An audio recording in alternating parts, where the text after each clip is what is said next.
Bem, pessoal, então eu vou iniciar, a nossa sessão, aqui na FEA, a nossa sessão presencial, híbrida, porque a gente está transmitindo online. A gente vai ter 4 apresentações de trabalho. São 4 trabalhos. O primeiro trabalho é da professora Jurema, da Universidade da Região de Joinville. A professora também vai ser nossa moderadora aqui na sessão. A gente também tem que contribuíram nesse trabalho, também tem o Mohamed Amal, da Universidade Regional de Blumenau, a Aurora Carneiro Zen, também da Universidade Federal do Rio Grande do Sul, e o Everson dos Santos Spinter, da Universidade Federal do Rio Grande do Sul. Um trabalho na sequência, então, vai ser a rede de inovação. Eu só esqueci de falar o título do trabalho, Open Innovation and the Mechanisms of Governance in the Science and Technology Parks. O segundo trabalho, a rede de inovação do capacete ELM, uma análise da relação dos mecanismos de orquestração em tempos de crise, elaborado pelo Paulo Torres Júnior, da Universidade Estadual do Ceará. É isso. Samuel Façanha Câmara, também da Universidade Estadual do Ceará, e a Tereza Lenice Nogueira da Mota, da Faculdade Luciano Feijão. Na sequência, o trabalho Ecossistema de Inovação e suas tendências para seus futuros, um estudo bibliométrico da literatura, da Juliana Rezende Paviani, da Universidade Federal de Lavras, Dani Flávio Tonelli, também da Universidade Federal de Lavras, José Willer Prado, também da Universidade Federal de Lavras, Rafael Rodrigues de Castro, também da Universidade Federal de Lavras. E o último estudo dessa sessão vai ser o estudo bibliométrico da abordagem da Triple Helix a partir de um banco de comunicações científicas, que foi elaborado pelo Carlos Fernandes Ferreira da Silva, da Universidade Federal Fluminense, e Marcelo Gonçalves do Amaral, também da Universidade Federal Fluminense. Então, esses são os trabalhos. Esqueci de me apresentar, meu nome é André Rossoni, eu sou de origem da Embrapa, sou analista da Embrapa, e atualmente estou fazendo aqui o doutorado na FEA. Aí peguei um período aí de 4 anos para estar estudando bastante aqui. Vim junto com a minha esposa, também está fazendo doutorado, ela faz na ESPM, mas estamos aqui para contribuir. E agora eu passo a palavra, então, para a professora Jurema, nossa moderadora, só para fazer uma abertura. Uma vez, boa tarde. Agradeço a presença de todos vocês. Eu acho que é muito bacana poder estar aqui e contribuir com essa questão, o tema geral das nossas pesquisas, que é o ecossistemas de inovação. São trabalhos muito interessantes. Eu estava justamente finalizando a leitura dos trabalhos aqui, e que trazem inúmeros insights, Então, desejo uma boa apresentação para todos vocês, e que possamos fazer algo assim bem interativo, bem tranquilo, com sugestões e esclarecimento de dúvidas. Bem, pessoal, então eu vou compartilhar o primeiro vídeo. Assiste.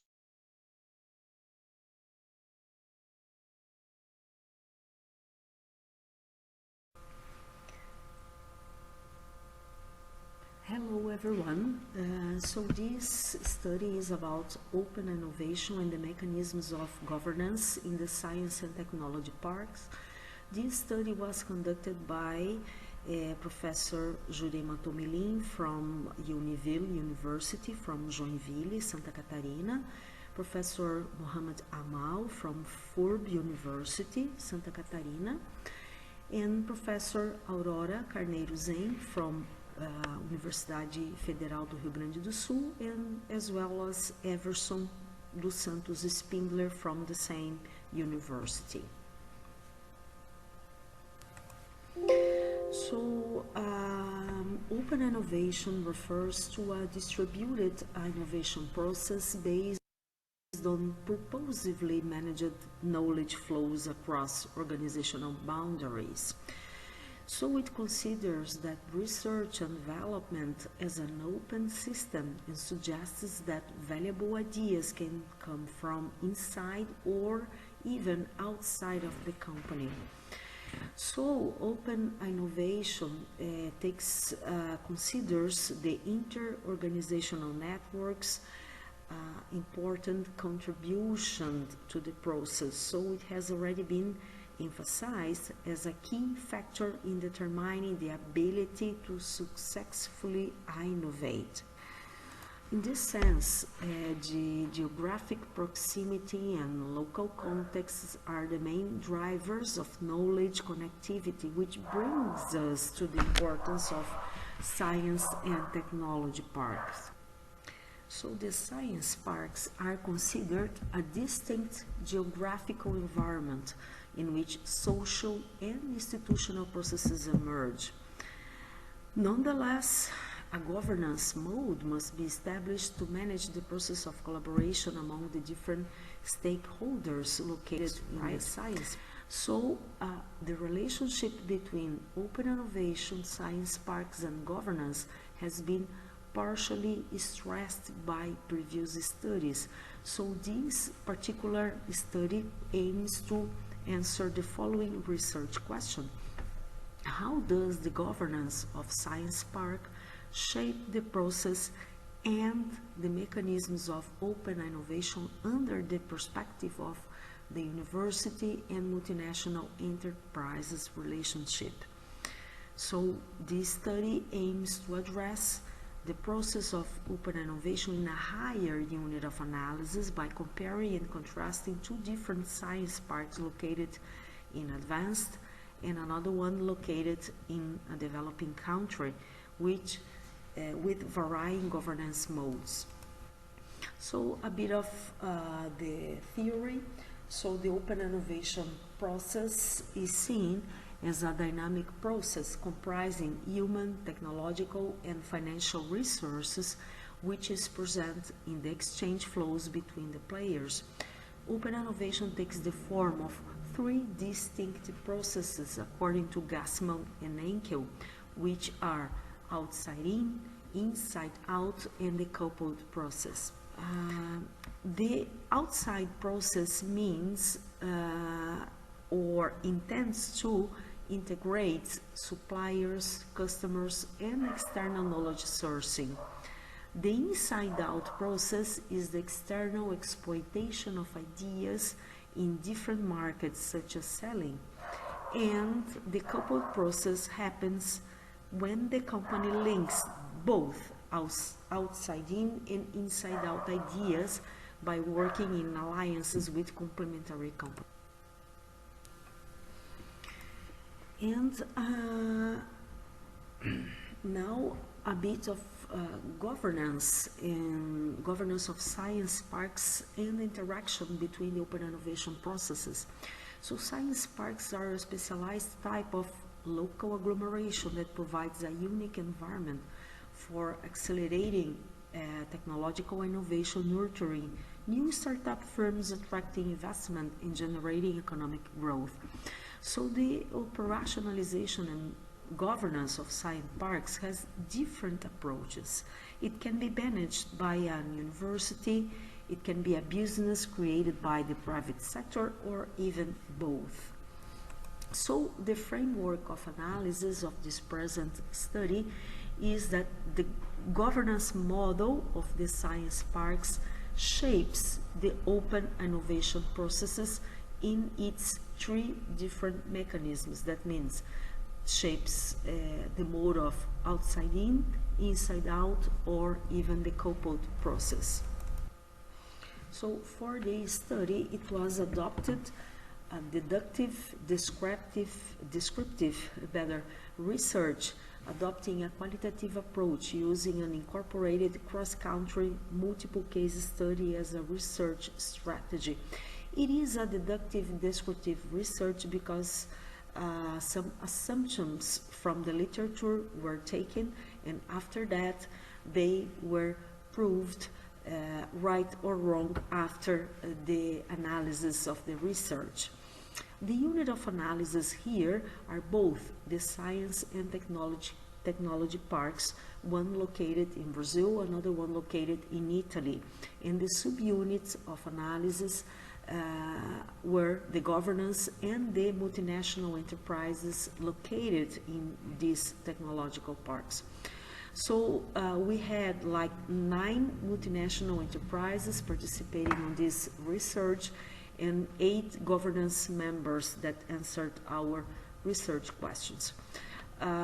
So after all the analysis, the coding process were affected by the use of the KSR NVivo version 12.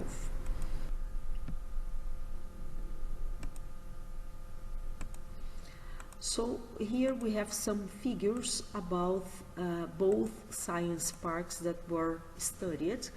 Tecnopuc is quite a large science park. Okay, it has a number of 6,500 people circulating every day in the park. It has a total of 130 companies, and from these 130 companies, 9 companies present international activities inside the park. From the other side, in Italy, Polo Tecnologico di Pavia has 350 people circulating every day with 44 established companies. From these 44, 14 companies has international activities, so it brings our attention that even Polo Tecnologico has a smaller amount of companies working. They represent the majority when we consider companies with international activity. So this is a chart that shows comparatively the mode of governance from the park. So the Tecnopuc is managed by the Catholic University, Pontific Catholic University, PUC, located in the south of Brazil. Okay, so they have a mechanism called InovaPUC. So the Tecnopuc is just part of this innovation mechanism that has a lot of other ideas and mechanisms to bring and accelerate and generate innovation, such as the incubator, laboratories, technology transfer office, and so. But everything is run and managed by the university. On the other hand, Polo Tecnologico di Pavia is a private institution that also has some features such as the incubator program. They developed together with the Pavia University a coding master course. They have a program called the Univenture that brings entrepreneurs from the university and in the market. And also they have the presence of multinational enterprises and other institutes, and also non-technological based companies. Important here is to stress that the Pavia University has a close relationship with Polo Tecnologico, but they are 2 different institutions, since Polo Tecnologico is a private company. So some of the results, the cooperation between the university and the multinational enterprises is the most common type of collaboration happening in both cases, for our surprise. When we started the research, we thought that, of course, since the company is there in the science parks, it searches for collaboration between the companies, but the research showed on the contrary, that the most cooperation that happens in the parks is between the university and multinational enterprises, and also they are from numerous types, since research and developments, project developed jointly with the university, acquisition of specific knowledge derived from the university or another educational programs. The acquiring inbound innovation or outside-in type involving pecuniary exchange to gain access to resources and specific knowledge is the characteristic from both cases. Tecnopuc in Brazil, even using university governance, and or even the Polo Tecnológico de Pavia using adopting a private governance, being an induced or spontaneous form. When I say induced, I mean that in order for the company to be established in the Tecnopuc, they must develop a project with the university. And spontaneous, in the second, it means that for a company to be established in the Polo Tecnológico de Pavia, there is no obligation to establish a joint research or project with the university, with the local university. The first level, so in the first level, happenings with most frequently, again, is the university multinational enterprise relationship. On the second level here is the opposite that happens in Brazil. The second level we have here the enterprises and multinational enterprises, and in the third level, surprisingly, that happens with less frequency, is the relationship between the university, government, and the multinational enterprise. And also to conclude, we have the type of open innovation classified as coupled with external actor is the university, which means it is a dyadic and bidirectional flow. As a conclusion, we say that the cooperation between the university, multinational enterprise, that is the most common type of collaboration in both cases, even though presenting different triggers.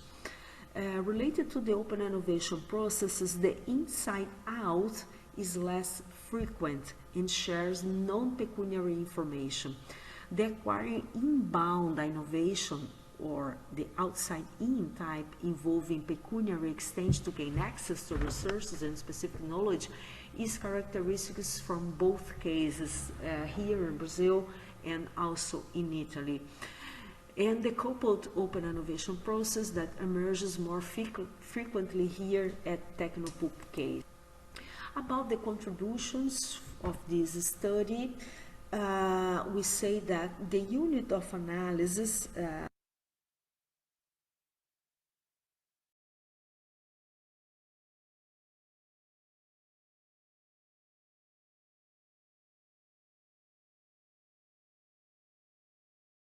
here supersedes the single organization and involves a multi-organizational connections in their interdependencies. We explore a cross-country comparison between different governances of science parks, elucidating the open innovation processes in each case, in each one. As for the practical contributions for managers, this study shows how relevant it can be for the multinational enterprise to invest in a science park given the rich context and possibilities of knowledge spillovers. Here we have some of the references adopted in this study, and I hope you have enjoyed. Thank you so much.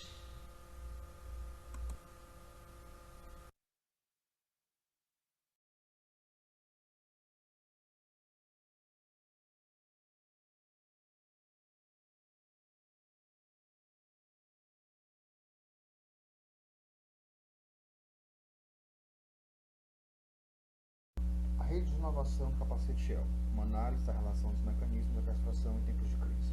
Meu nome é Paulo, eu sou do Programa de Pós-Graduação em Administração, PPGA, da Universidade Estadual do Ceará. Vasta literatura sobre a orquestração de redes de inovação, contendo pesquisas desde perspectiva de castração, e aborda a relação com a capacidade absortiva e dinâmica, além dos elementos de desenho de rede. Contudo, pesquisas que contendo crises como drivers de inovação são incipientes em estudos de processo de castração em rede.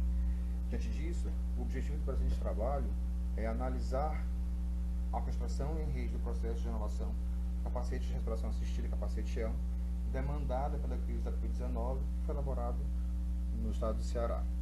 O presente estudo justifica-se por considerar a Covid-19 como driver de inovação, além de buscar averiguar a capacidade de como diferentes atores agem de forma castrada em rede. Além disso, amplia o entendimento sobre os processos e a dinâmica da castração em rede da inovação em crise. Aqui, a castração é percebida como um mecanismo que permite a convergência do valor agregado, aqui compreendida e percebida como resultado da união de diversas expertises, funções e atividades dos diversos atores que agiram nesta rede para o produto final. Neste artigo, são utilizados esforços de análise considerando o processo de castração, dando ênfase à relação desse processo de castração com a atuação dos atores em rede, quanto ao posicionamento e à intermediação, favorecendo a relação de confiança e engajamento conforme apresentados no framework da figura 1. Isso porque a castração se apresenta como um meio eficiente na busca pela geração e extração de valor de rede. Configura-se a partir de 3 práticas: facilidade de como o conhecimento é adquirido, compartilhado e implementado na rede, aqui mobilidade de conhecimento, a possibilidade de entrada e saída de componentes da rede de inovação, aqui entendido como estabilidade da rede, e como se desenvolve a capacidade de reter os lucros gerados por uma inovação, aqui compreendido como apropriabilidade. Isso também porque a inovação ela não se delimita apenas um aspecto organizacional, ela integra múltiplas atividades independentes, bem como abrange diversidade e uma multiplicidade de variáveis, fazendo com que haja um fomento mais eficiente da geração de valor de um produto ao final do processo. Para que a orquestração seja delimitada, são notados alguns mecanismos que caracterizam esse processo e que são percebidos a partir de atividades executadas pelos seus atores. Neste estudo, são identificados, nesse sentido, o desenvolvimento de objetivos, conexão e colaboração, desenvolvimento de troca de recursos, bem como a construção da identidade e da legislação do ator. Esses mecanismos são aqui percebidos como posturas que caracterizam e diferenciam os atores dentro do processo de orquestração.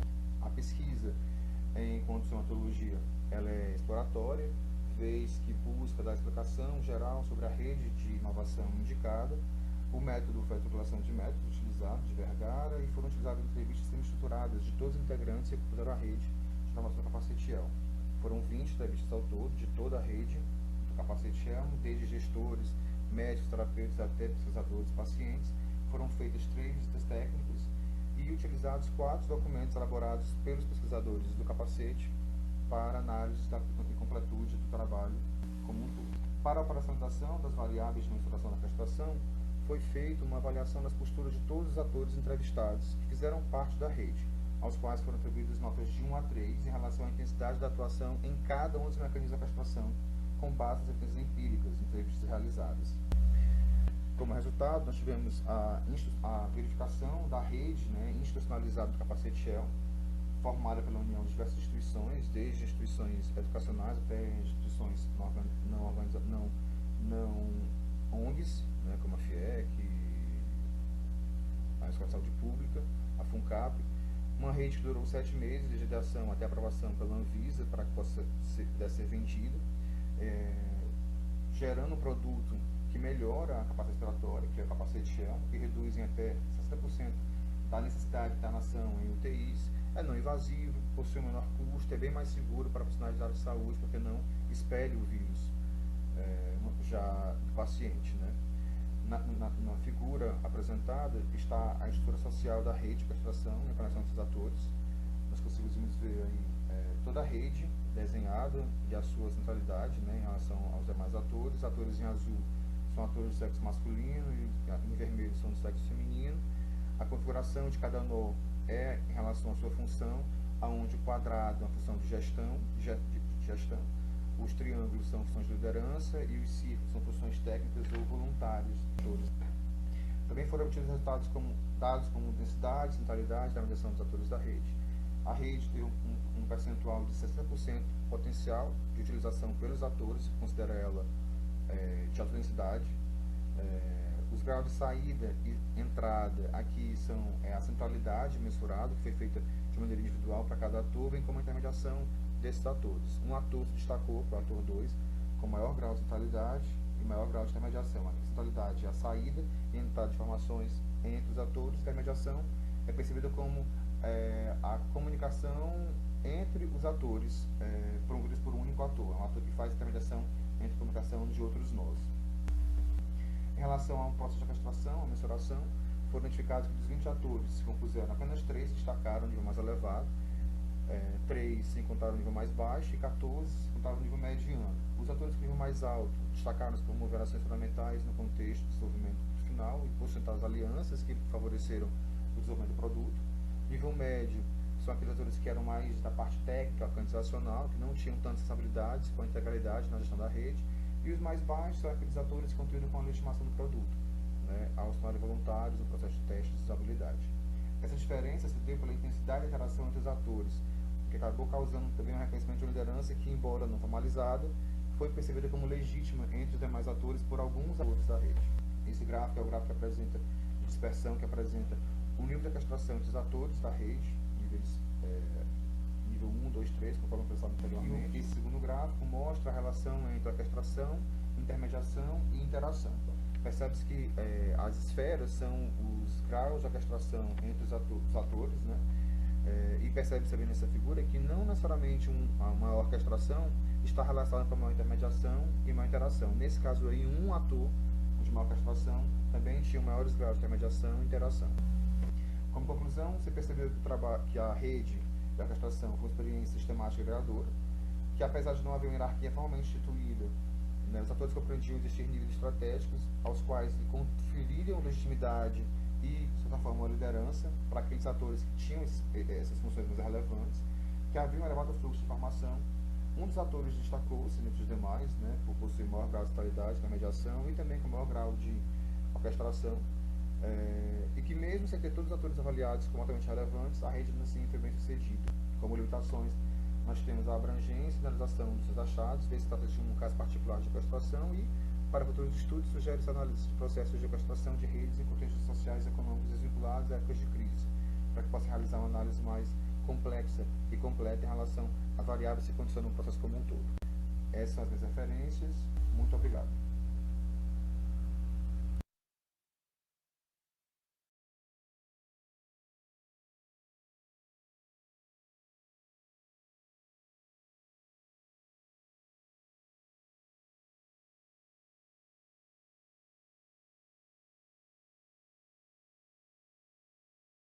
Bem-vindos à apresentação do nosso trabalho, Ecossistemas de Inovação e Suas Tendências para Estudos Futuros, um estudo bibliométrico da literatura. Eu sou Juliana Rezende Paviani, discente de mestrado em Administração da Universidade Federal de Lavras, e escrevi esse artigo em conjunto com o meu orientador, professor Dani Flávio Tonelli, com o professor José Willer do Prado e Rafael Rodrigues de Castro, discente de doutorado da Administração da UFRGS. Na introdução, nós trazemos uma contextualização sobre o tema e objetivo do nosso trabalho. Os ecossistemas de inovação despertam interesse crescente, seja de pesquisadores, praticantes ou formuladores de políticas, tendo em vista o papel transformador que os processos de inovação exercem na realidade socioeconômica. A partir do foco em criação de valor, interdependência e coevolução dos atores, diferentes abordagens têm sido utilizadas para o estudo dos ecossistemas de inovação.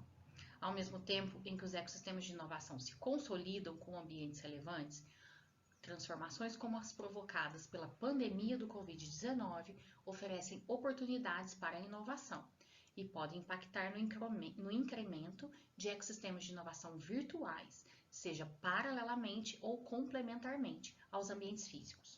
Assim, o objetivo deste artigo é mapear o estado de pesquisa dos ecossistemas de inovação, bem como a sua evolução e tendências de estudos futuros, de modo a contribuir para uma melhor compreensão a respeito desse campo de pesquisa. No referencial teórico, nós descrevemos importantes contribuições de diversos autores para o desenvolvimento da teoria sobre os ecossistemas de inovação. Considerando a relevância do tema, pesquisas têm sido realizadas para abordar diferentes aspectos dos ecossistemas de inovação, Dentre eles, podemos citar proposta de uma definição sintetizada para os ecossistemas de inovação, compreensão das tipologias de papéis que ganham destaque durante a fase de formação dos ecossistemas e tendências que oferecem oportunidades para inovação e expansão dos ecossistemas. No entanto, embora haja concordância acerca de muitos aspectos conceituais, também percebemos divergências, por exemplo, nas estratégias de criação dos ecossistemas de inovação e na definição dos elementos que os constituem. Além disso, apenas mais recentemente, a literatura passou a dar ênfase à flexibilização das fronteiras entre o físico e o virtual. Essas circunstâncias revelam a necessidade de compreender melhor a literatura, de modo que a trajetória passada e a atual revelem as tendências futuras. Quanto à metodologia, nós realizamos uma análise bibliométrica da literatura sobre os ecossistemas de inovação, que compreendeu as seguintes etapas. A operacionalização da pesquisa. Nessa etapa, delimitamos o objetivo e os termos que representam o campo. Na sequência, aplicamos os filtros para os procedimentos de busca e os procedimentos de seleção dos bancos de dados, por meio da seleção e importação dos metadados. Na quarta etapa, adequamos e organizamos os dados para a eliminação dos artigos duplicados nas duas bases. Nas etapas 5 e 6, analisamos a frente de pesquisa e a base intelectual, por meio de software CitySpace, bem como de gráficos e tabelas gerados por meio do Excel. Por fim, apresentamos a agenda de estudos futuros, com base na análise das tendências futuras observadas nos artigos publicados em 2022. Apresentamos agora a síntese dos resultados obtidos. Esta figura apresenta a distribuição dos artigos por ano nas bases de dados da Web of Science e da Scopus, bem como o número de citações nas duas bases de dados. Ressaltamos que os dados referentes ao ano de 2022 foram coletados em maio, portanto, não representam o total de publicações durante o ano. Destacamos a média de crescimento entre 2006 e 2021 de 38% ao ano, que demonstra um grande crescimento na área nos últimos anos. Comparado com a taxa média de crescimento da pesquisa identificado por autores, esse crescimento indica que a abordagem dos ecossistemas de inovação está influenciando o campo de pesquisa. Também apresentamos os 11 artigos com maior volume de publicações, de citações, que representam 1,63% da amostra e são responsáveis por mais de 47% do total de citações nas duas bases de dados. Com relação aos periódicos que mais publicam, a análise demonstra que de todos os artigos coletados, 10 periódicos são responsáveis por 29% de todos os artigos da amostra.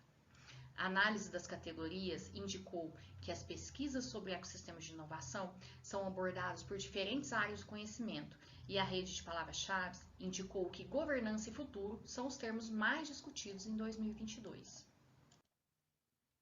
A análise da base intelectual evidenciou, em primeiro lugar, os estudos de Adner e Kapur e, na sequência, os artigos seminais de Adner e Moore, os quais apresentaram também uma explosão de citações a partir de 2018, o que evidencia a grande influência desses autores no campo de pesquisa sobre o tema. Por fim, a análise dos autores mais citados reforça a relevância dos autores já consolidados para o desenvolvimento do campo, bem como a importância dos estudos atuais para a identificação de novas tendências. Como proposto em nosso objetivo, apresentamos a agenda de estudos futuros. Para avaliar as tendências de pesquisas, analisamos as lacunas de literatura científica identificadas pelos autores dos artigos, publicados na Web of Science e Scopus até maio de 2022. Optamos por limitar essa análise aos artigos publicados em 2022, tendo em vista que as propostas para pesquisas futuras provavelmente não foram desenvolvidas até o momento.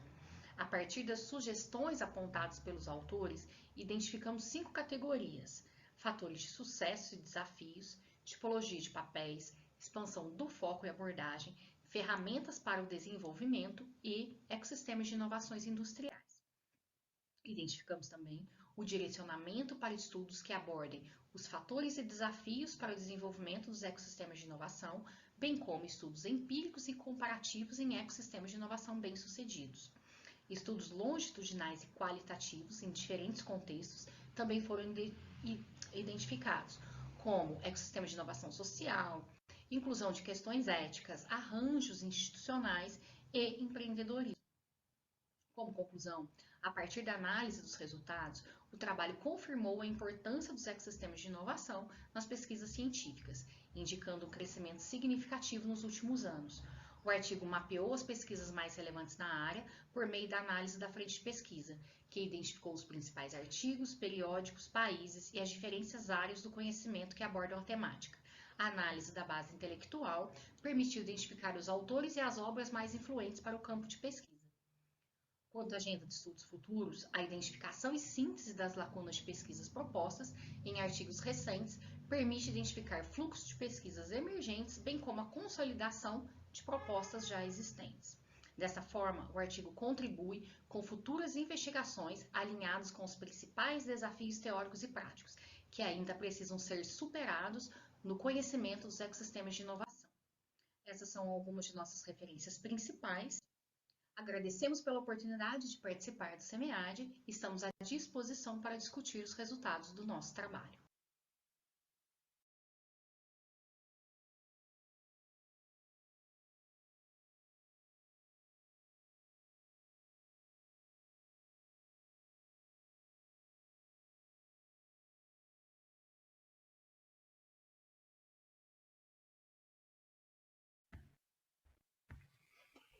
Bom, pessoal, é um prazer estar com vocês, né? Eu sou o professor Marcelo Amaral, aqui do PPGA UF.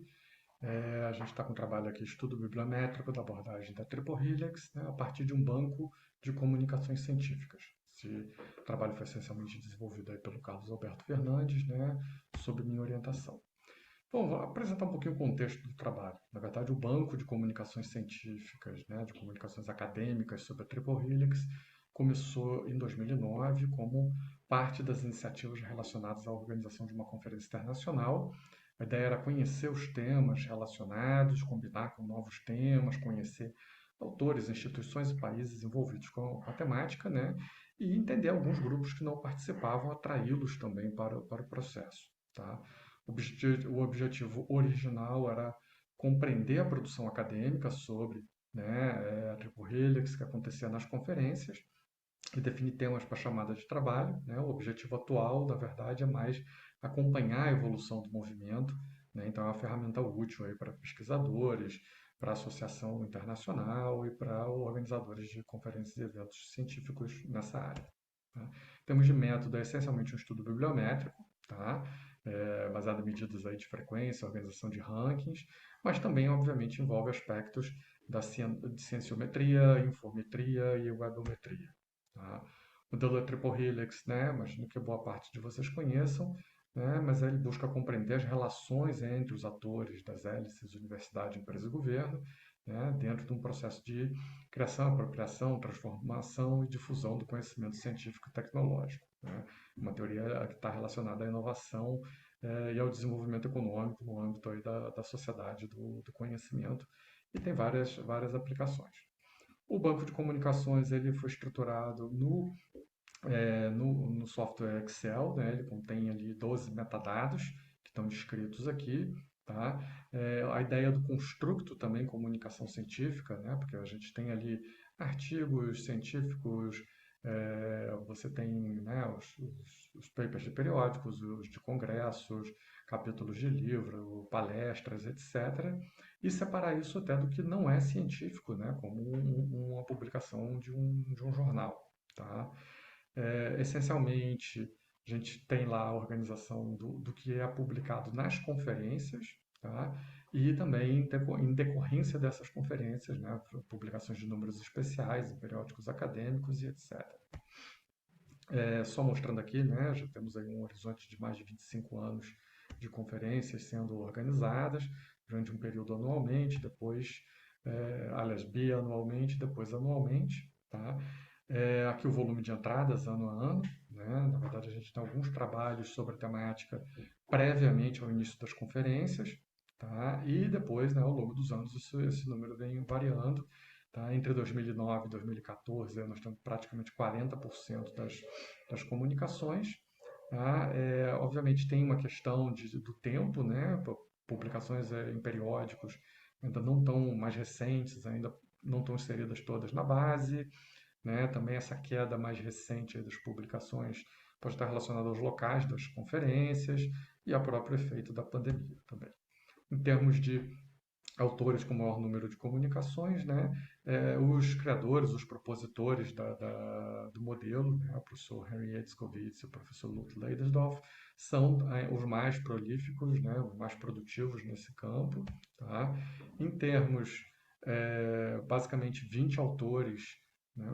Produziram cerca de 22% do total do conhecimento que está inserido no banco. Tá?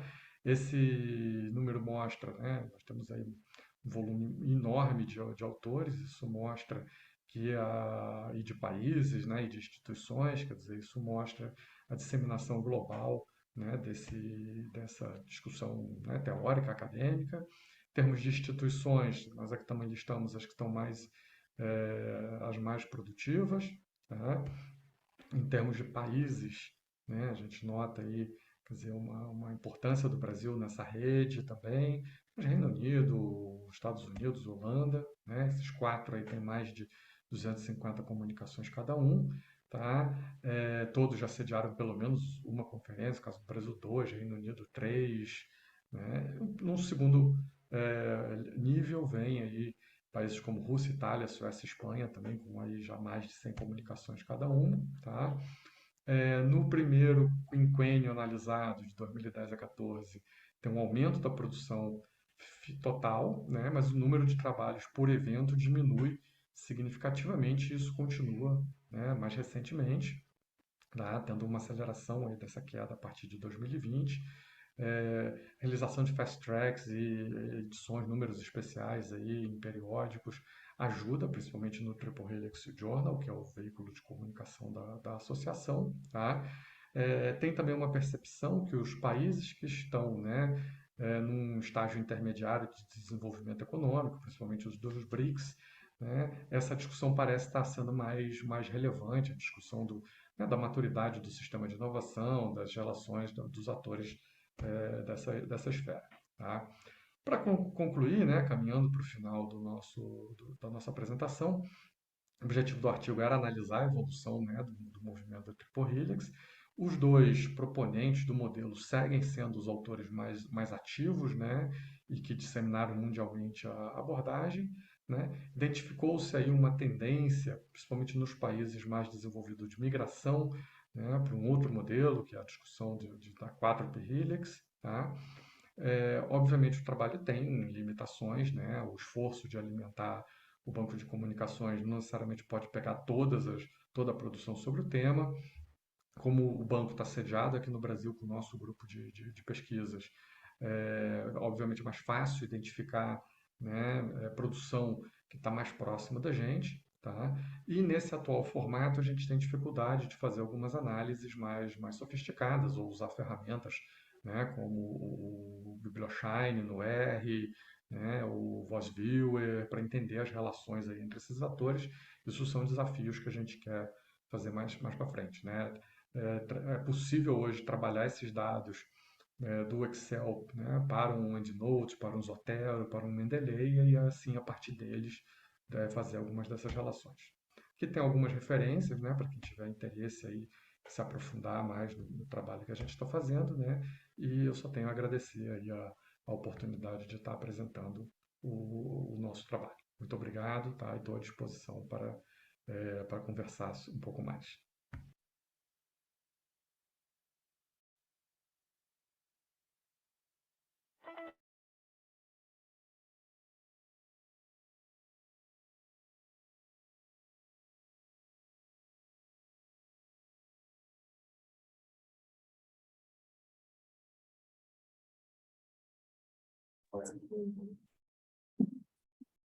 Podemos realizar o resultado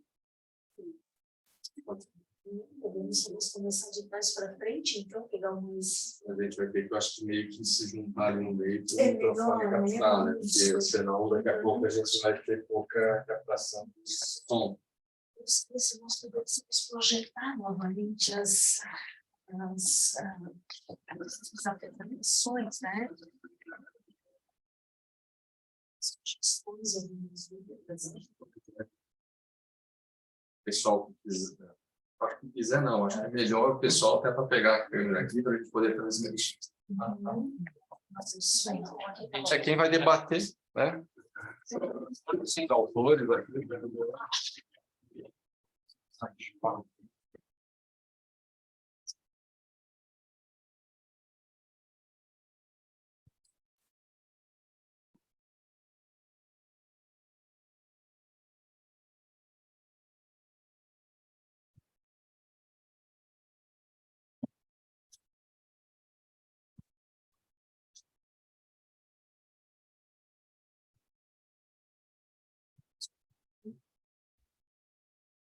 Bom, a professora aqui, a professora é moderadora. Fica bem aqui, Rosa, viu? Acho que você está aí.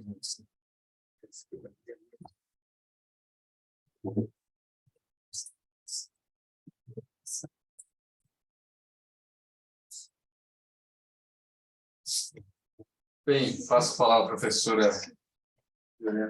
Podemos iniciar, então, em ordem, digamos, inversa. Bem assim, interessante, me chamou a atenção a questão da Triple Helix, como iniciou esse processo há alguns anos, e como ainda está forte. E principalmente me chamou a atenção a questão do Brasil também estar como importante ator nesse processo, né? Mas, assim, só em termos de curiosidade, eu queria só entender por que a formação, né, do Banco de Comunicações Científicas, se esse banco está sendo gerenciado pela Universidade Federal Fluminense, se as outras universidades podem ter acesso ou não, como foi a ideia? O banco está sendo gerenciado, está com a gente, com o nosso grupo de pesquisa, mas ele é aberto para o uso, a própria associação usa, na verdade é um serviço que a gente presta para a comunidade fazer essas análises. Ele está numa plataforma. A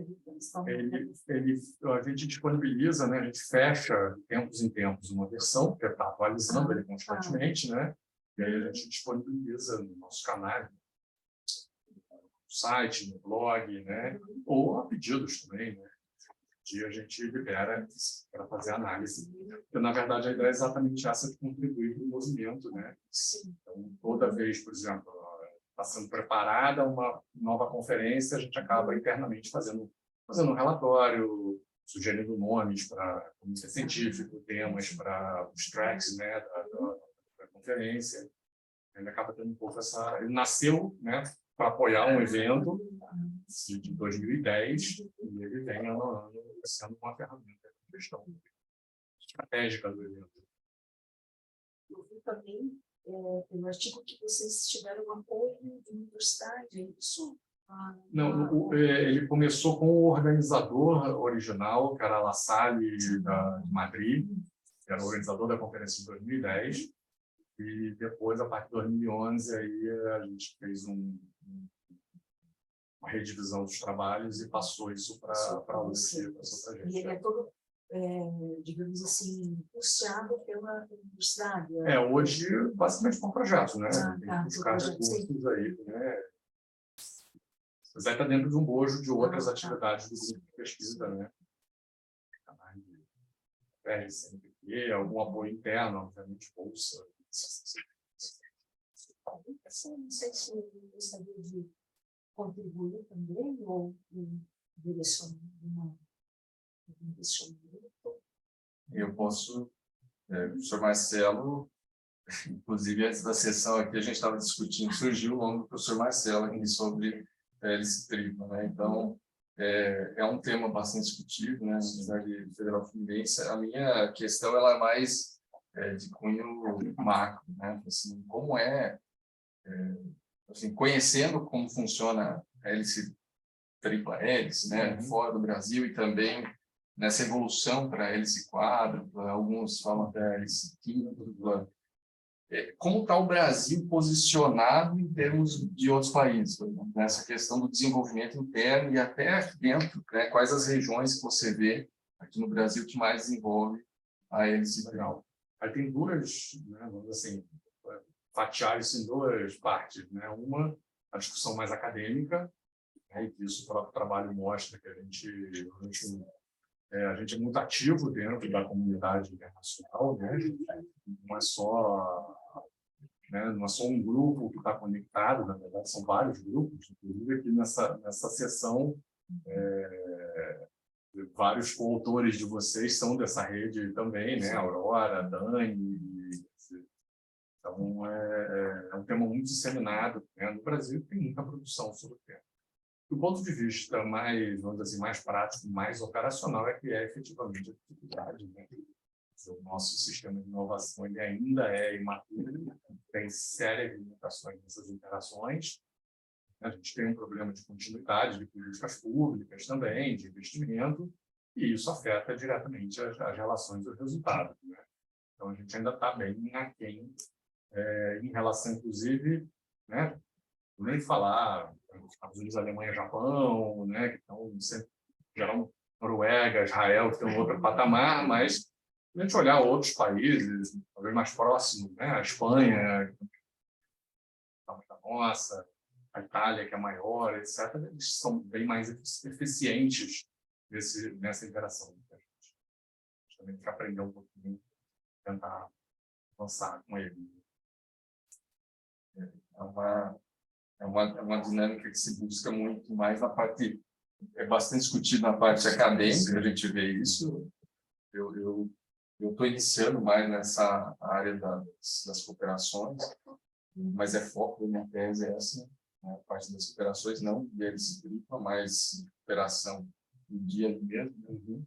Mas você vê, às vezes, pouca aspecto mais prático, né, de desenvolvimento efetivo, né, nas regiões. Né? Então, é algo que a gente tem buscado. A gente vê muito desenvolvimento na área acadêmica e tem que buscar mais se é para ter a junção da universidade, governo, empresa, que efetivamente os atores chegarem um pouco mais. Eu tive complementando, né, seguindo essa linha, digamos assim, do ponto de vista dos sistemas regionais de inovação, que eu estudei, foi uma parte também da minha tese, né? Esse artigo aqui é uma das partes da tese. Então, o que eu percebi, estudando o Sistema Regional de Inovação do Rio Grande do Sul, o Sistema Regional de Inovação do Norte da Itália, nós estamos, eu diria assim, estamos bem, tá? Se formos fazer aí uma análise comparativa. E aí, isso que eu digo também depende talvez da região, porque os atores da PPCL, no Rio Grande do Sul, eles têm um sistema bem robusto, muito robusto, a região ali de Porto Alegre, por conta dos parques tecnológicos, e eu vejo isso, eles estão, digamos, trabalhando de forma mais conjunta. Lá, considerando, né, o período que eu fiz a análise na Itália, as conexões ainda estão um pouco soltas, perdidas, ficam muito dentro dos limites da universidade, tá? Como o ator principal da PIPSANS. Então, penso que nós trazendo essa análise, digamos assim, quebrando a PIPSANS do ponto de vista regional, talvez daria aí até um... Você está olhando provavelmente uma das melhores experiências que tem no Brasil, né? Sim, claro. Contar no dedo não tem 10, sim, né, desse âmbito, né? E o tamanho do país é muito pouco. Né? Você vê que é bem regionalizado. Sim. Você vê experiência. Ponto Digital, São José, Florianópolis, né? E Porto Alegre, e praticamente algumas coisas, Belo Horizonte, uma biblioteca. Tem aquela da Embrapa, que também está desenvolvendo projeto junto com institutos federais, empresas. Isso aí é um arranjo, né? projeto. E é também setorial, né? É bem limitado. Eu acho que é mais um apoio do governo também, né? É um incentivo que o governo dá para as empresas. uma coisa agora que você está controlando ali. Não, Tá dizendo, Num artigo a gente já pode, como a gente tem um tempo, os tempos de debate de por artigo e os tempos de debate por total, a gente tem meia hora agora para concluir. Então, assim, são mecanismos assim. Uma última pergunta, Carlos, do ponto de vista, né, do estudo, né, existe alguma linha para estudos futuros que vocês conseguiram identificar? Sim, sim. Na verdade, assim, esse estudo ele já é né, bom, usar o termo talvez seja mais apropriado. Na verdade, ele já é um produto que a gente já gerou outras vezes e continua gerando. 3 ou 4 anos gera um produto como esse. E ele vem sinalizando para a gente a utilização de outras ferramentas. Então, a gente está com um outro trabalho usando análise de redes sociais. Nós fizemos alguns trabalhos. Esse especificamente usa um banco que é predominantemente o resultado das conferências. Mas nós também estamos fazendo alguns trabalhos usando o Web of Science, Scopus, olhando o movimento internacional, essa linha. Isso que a gente vem fazendo, inclusive, tem um livro aí que eu acabei de lançar, que tem um capítulo lá que trata sobre isso, né, que é a Maria, uma das coautoras, né, e na verdade o grupo da gente vem explorando vários caminhos, né, de entender a temática, de entender essa transição, se tem uma transição para esse quadro ou não, né, como é que essas coisas se comunicam, né, ou não se comunicam. Sim. Se o pessoal quiser fazer pergunta também, a parte fica à vontade. Eu queria fazer um parênteses que de todos esses trabalhos, né, que você mencionou, todos eles têm sinalizações de transição.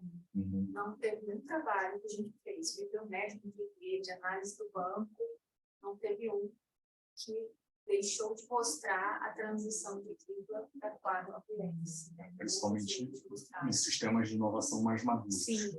Os menos maduros ainda é Triple-Helix. Predominantemente. Então, você vê Brasil, África do Sul, a China, usando Triple-Helix, né?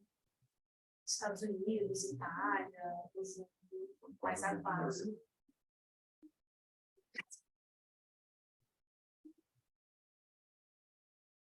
Passar para o seguinte. Podemos já passar para o seguinte, né? Nós temos aqui, então, os ambientes de inovação, né? Deixa eu só pegar o sistema de inovação. Então, o sistema de inovação, suas tendências, para os futuros, os bibliométricos da literatura, você só de tentar verificar se vocês perceberam na análise de vocês alguma teoria que foi mais utilizada nos trabalhos, nos artigos que vocês analisaram. Então, eu senti falta dessa a luz de qual teoria os trabalhos. Esse até é um ponto. Esse foi o primeiro estudo que nós fizemos, né? É o primeiro artigo até que eu escrevi, né? Então, obrigada.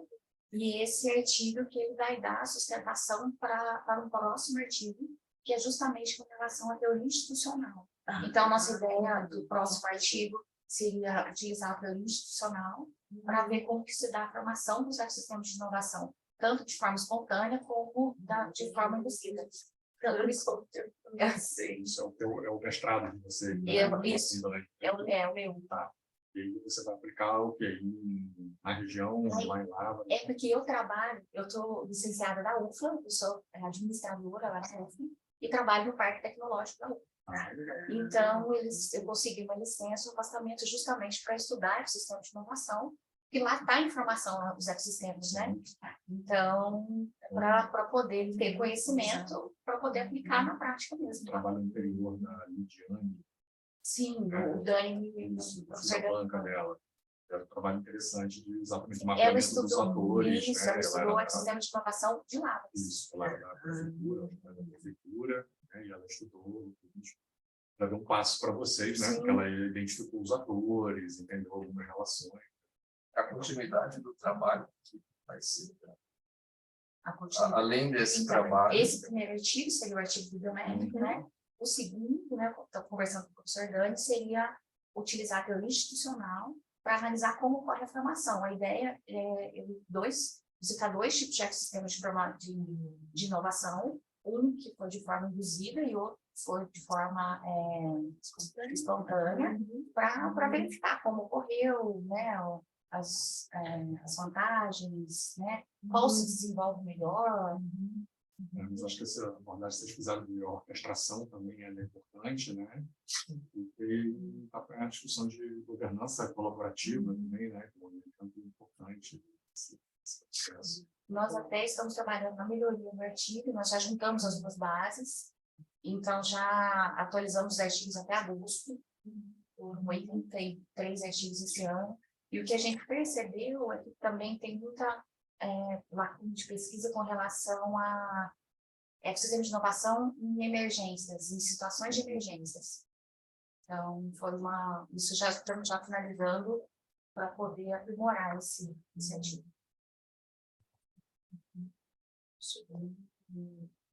Interessante. E vocês recebem algum tipo de apoio dentro dos seus estudos, né? Se, digamos assim, um apoio governamental para a formação desses ecossistemas de inovação lá em região? Inicialmente, o que eu estou fazendo é aprender a estudar, mas não tem ainda nenhuma patrocínio, não, bolsa, não. Isso estou desempenhando mesmo, estou afastada, licenciada. Sim, eu digo do ponto de vista governamental, já olhando isso do ponto de puxando aqui, CLS para lá, né? Digamos, como a região, os órgãos governamentais, se eles possuem algum mecanismo de incentivo para o surgimento desses sistemas de inovação locais. Isso ainda está no início, ainda está incipiente, ainda nós chegamos a ter reuniões antes da saída de licença com a prefeitura, né, para poder ter algum tipo de incentivo para as empresas que se instalarem perto. Então, a gente está no início dessas articulações. E aí, uma pergunta agora do ponto de vista teórico, né? Claro, isso é muito do teu orientador, né? Mas por que a teoria institucional? Foi uma sugestão do professor Dani, ele falou que acha que vai se encaixar bem nessa parte do desenvolvimento de ecossistemas de inovação de forma espontânea ou de forma induzida. Podemos até mudar depois, nós vamos começar, né? Poder integrar. Isso foi só uma primeira, porque eu comecei o mestrado em março, então ainda terminando as disciplinas. Porque a teoria neo-schumpeteriana, que é o que discute inovação, é muito mais micro do que macro, né? E não tem uma macroeconomia da inovação. E aí a gente se apoia no neo-institucionalismo, né? Fala do papel dos atores, essas coisas. Talvez seja por aí, talvez. Né? Tentando adivinhar, tentando ler a possibilidade, né? Eu conheço, tem bastante, tenho produção com ele, conheço, faço muita banca lá. Então, assim... Ele está em pós-doc agora, ele está fora do país. Está no Texas, na Universidade de Austin. E está desenvolvendo a terceira missão das universidades, estudo. Terceira missão, ecossistemas. A gente dialoga exatamente nesse ponto aí. Ele teve como corretor, né? Diretor. Diretor da administração. Né? Acho que ele chegou a estar um tempo como corretor. Também. Então, um papel institucional aí também. Parece bem interessante. Traz muitos vezes ainda. Desejo sorte na pesquisa. Não sei se mais alguém gostaria de colaborar. Pode passar. Pode fazer uma dúvida, mas depois eu pergunto a metodologia. Não, mas se quiser colocar, pode colocar. Pode colocar, se eu não souber responder, eu vou te A gente corta o vídeo. Eu tenho usado muito Sidespace também. Aham. E eu percebi que vocês usaram um ponto de explosão no Bustness como centralidade para maior abrangência do ator, né? No caso do ator, vocês foram os autores, né? Aham. Foi isso mesmo.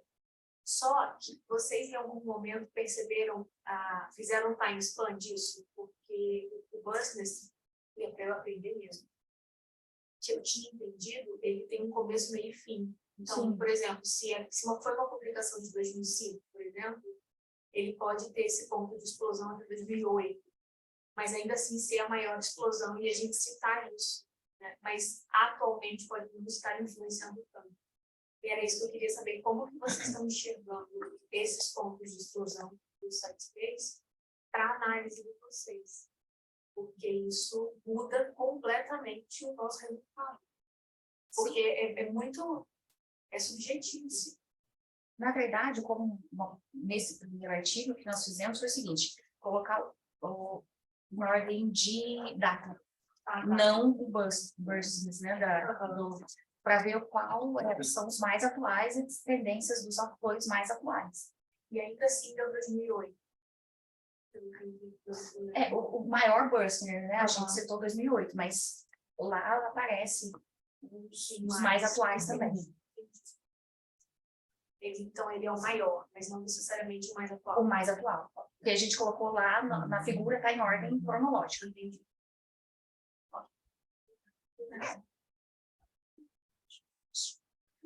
Vamos passar então para o próximo da rede de inovação para você tirar o análise da relação dos mecanismos de orquestração em tempos de crise. Muito interessante no caso. A vez que eu li o título aqui, me chamou a atenção, poxa, mas como será? O que aconteceu? Então, até para que a gente possa contextualizar, como é que você chegou nesse caso? Você trabalha com uma empresa ou, enfim? Realmente não te explicar.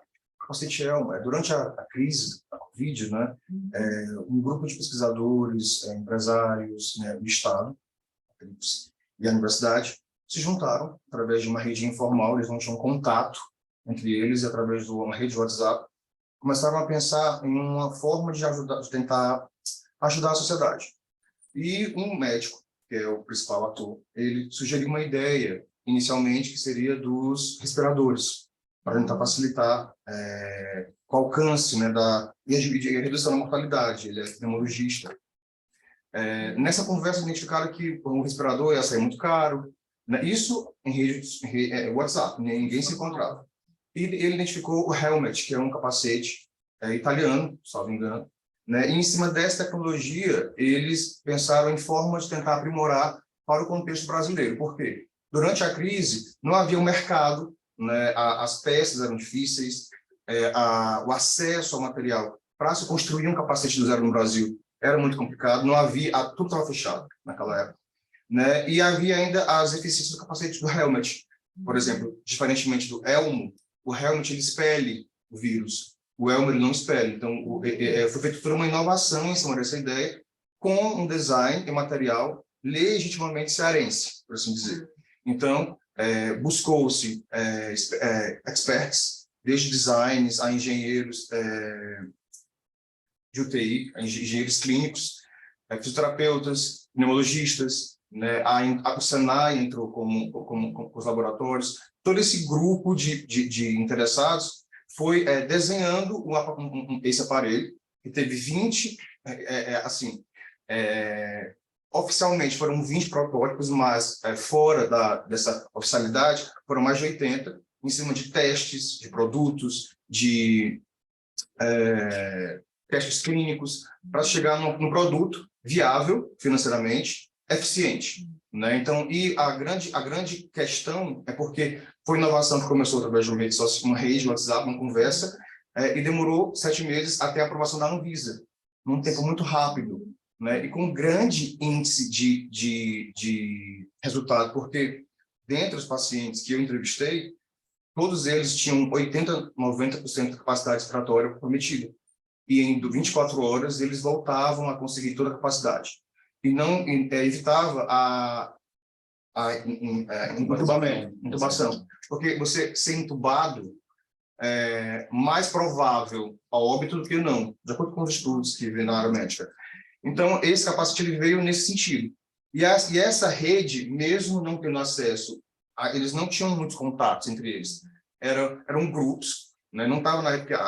É um estudo que ainda está continuando, foram várias vertentes, isso é apenas um resultado do estudo, né? Que esse grupo ele foi se conversando, identificando as falhas, se comunicando, tendo como principal ente, como foi destacado, né, o que tinha maior centralidade, e fazia essa ligação entre eles, que estava como orquestrador, não havia uma liderança instituída, mas que foi reconhecida, e em cima disso aí gerou-se esse produto, que foi campeão. Ele vem sendo premiado na América Latina, premiado no Brasil, premiou aqui mesmo, em São Paulo, foi premiado recentemente esse capacete, né, e que já vem dando outros resultados. Tem o Elminho, que é para criança, tem o Elmo 4.0, que agora ele tem mais recursos tecnológicos. Essa rede ela não se dissipou, eu falei na apresentação que ela se dissipou em 7 meses para esse produto, mas ela continua ainda se comunicando, produzindo.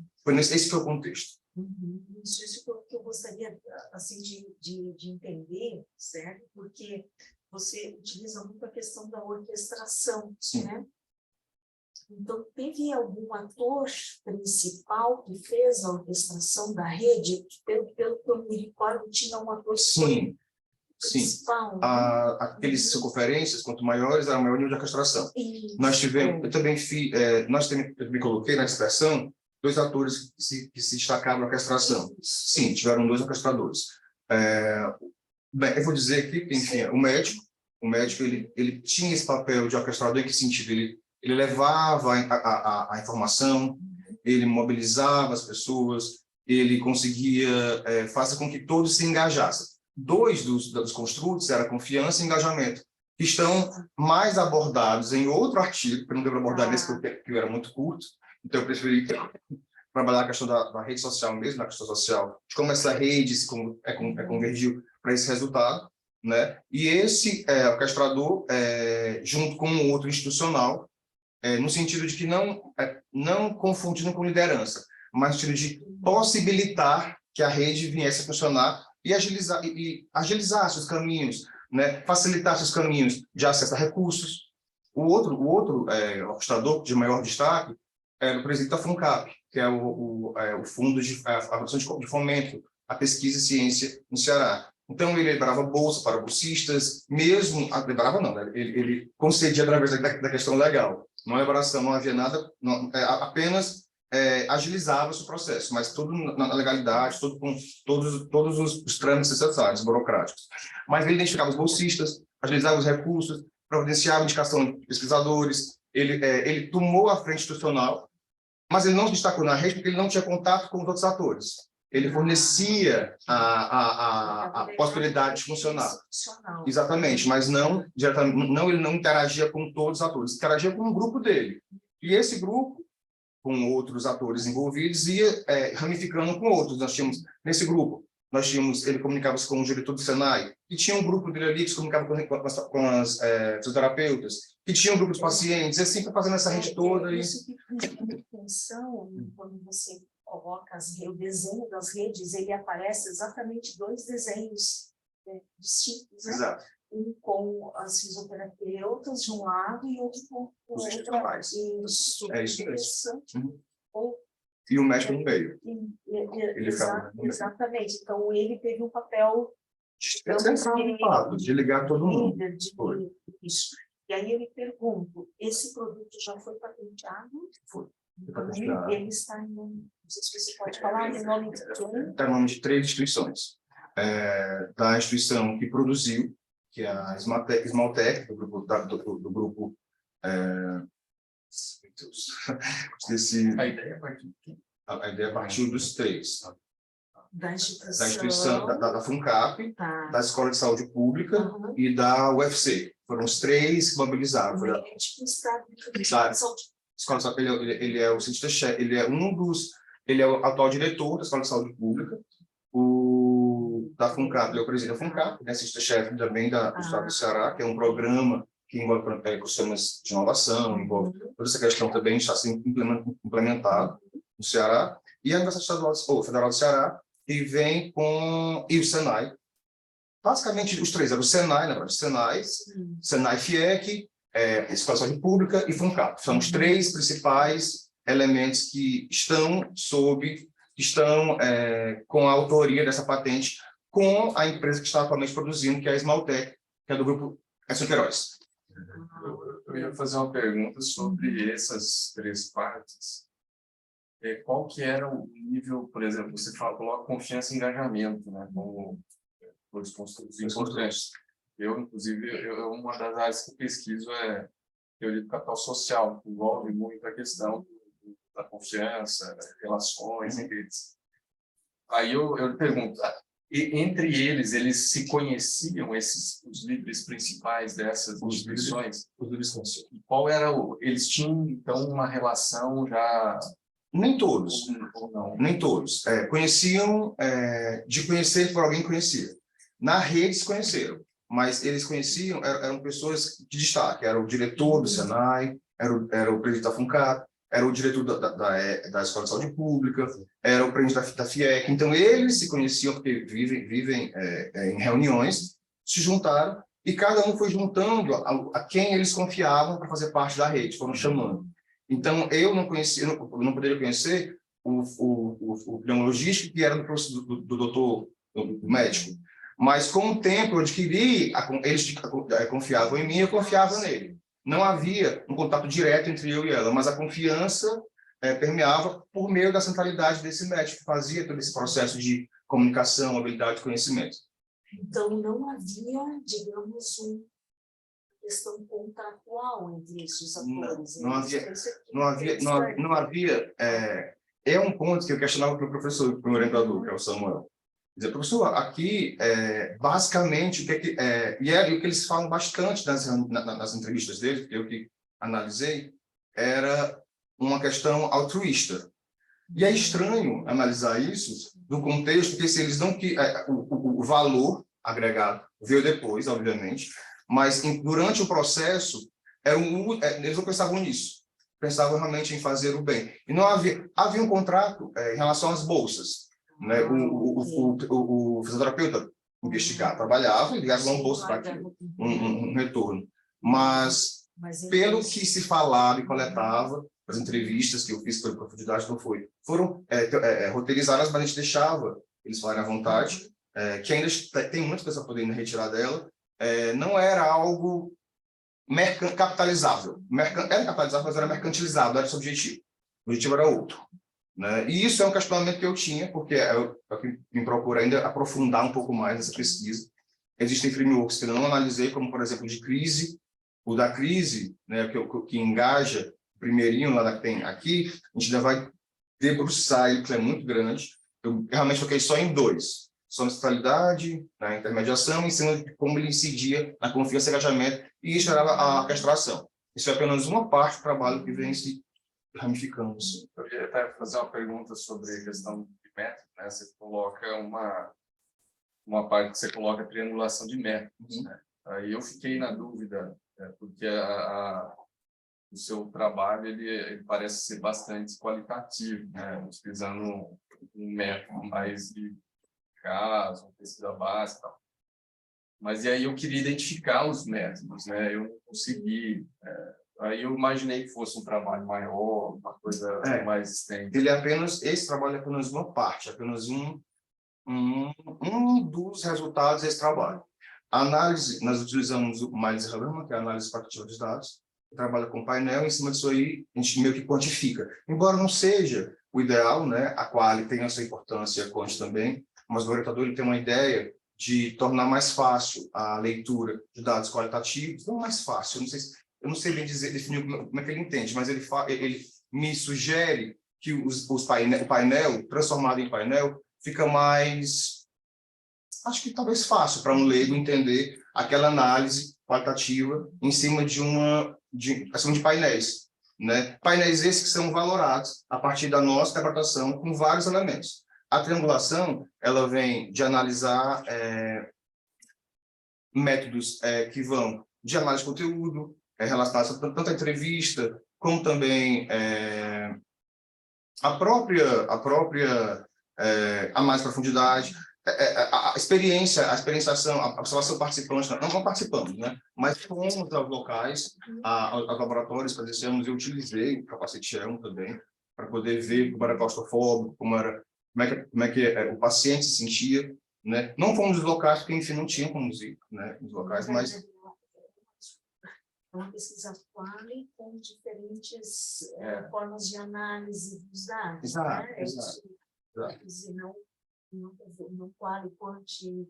Que a gente fica sempre, quando a gente vai analisar a triangulação, você tem triangulação de fontes, triangulação de métodos, e aí a de métodos, você fica analisando quais os métodos, mas faz